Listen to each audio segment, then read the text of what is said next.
आप सभी को प्रभु यीशु मसीह के समर्थी नाम से जय मसीह की। आज का विषय है यीशु मसीह ने उठा लिया है। Jesus has taken up. अब सवाल है यीशु मसीह ने क्या उठा लिया है और किस चीज को उठा लिया है। हम पढ़ते हैं मत्ती पुस्तक 8 अध्याय 17 वचन, ताकि जो वचन यशायाह भविष्यद्वक्ता द्वारा कहा गया था वह पूरा हो। उसने आप हमारी दुर्बलताओं को ले लिया है और हमारी बीमारियों को उठा लिया है। यहाँ पर बहुवचन शब्द है, दुर्बलताओं को और बीमारियों को उठा लिया है। Jesus has taken up. किसी ने हमारे रोगों को, बीमारियों को उठा लिया है, तो फिर मुझे क्या फायदा। अक्सर और सवाल लोग करते हैं, उस समय हम दुनिया में नहीं आए थे, जब यीशु मसीह दुनिया में जब आए थे, तो ये कैसे हो सकता है कि यीशु मसीह ने मेरे बीमारियों को, पाप उठाया है। जाना पियो ये भेद की बात है। यीशु बलिदान जो है मनुष्य जाति के, उसके भूतकाल, उसके वर्तमान, भविष्य पापों को उठा लिया है।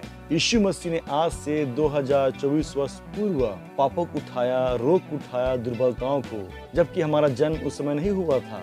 हम दुनिया में नहीं आए थे। जानना उस बलिदान को, उस भेदों को, क्रूस की।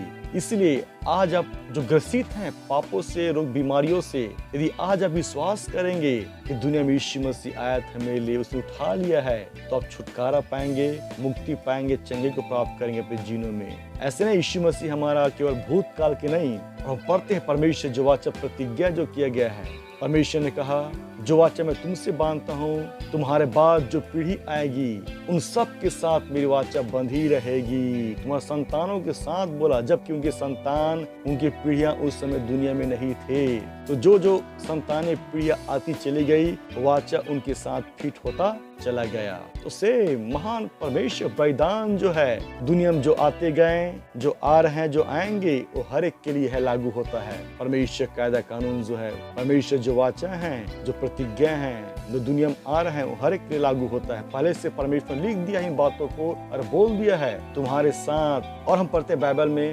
परमेश्वर कहता है, जो मेरी आज्ञा मानता है उन हजारों पर मैं करुणा किया करता हूँ, उनके नाती पोतों पर भी मैं करुणा करता रहूंगा। जबकि उनके नाती पोते नहीं आए हैं, और जो आएंगे उन पर भी परमेश्वर दया करुणा होता रहेगा।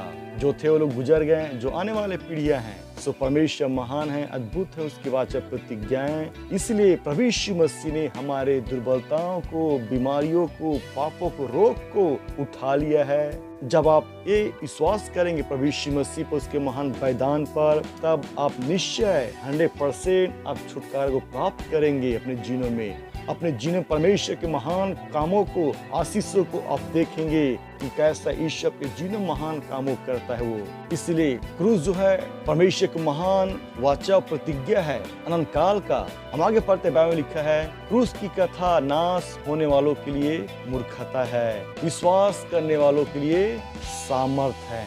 पहला कुरिन्थियों 1 अध्याय 18 वचन, क्योंकि क्रूस की कथा नाश होने वालों के लिए मूर्खता है, परंतु हम उद्धार पाने वालों के लिए परमेश्वर की सामर्थ है। क्रूस की कथा जो घटना हो चुका है, जो हुई थी, जो उस पर विश्वास करेगा वो उद्धार पाएगा। साफ लिखा है बाइबल में, उद्धार पाने वालों के लिए सामर्थ है और नाश होने वालों के लिए मूर्खता। जो विश्वास नहीं करेगा वो नाश होगा।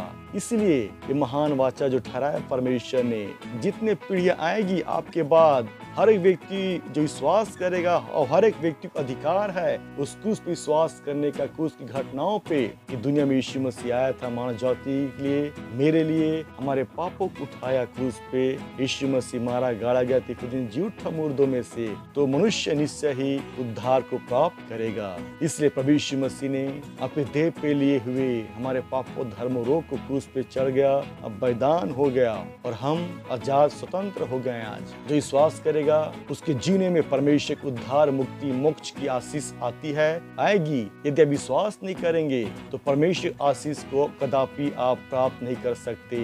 परमेश्वर के हर एक काम, हर एक आशीष, प्रतिज्ञाएं केवल टीका है विश्वास पे, वो आपके विश्वास पे टीका है। लिखा है, जो कोई विश्वास करेगा, जो कोई, चाहे काले हो, गोरे हो, मोटे हो, पतले हो, जो कोई विश्वास करेगा नाश नहीं होगा परंतु अनंत जीवन पाएगा। धन्यवाद देखने सुनने के लिए। प्रभु आप सभी को बहुत आशीष दे।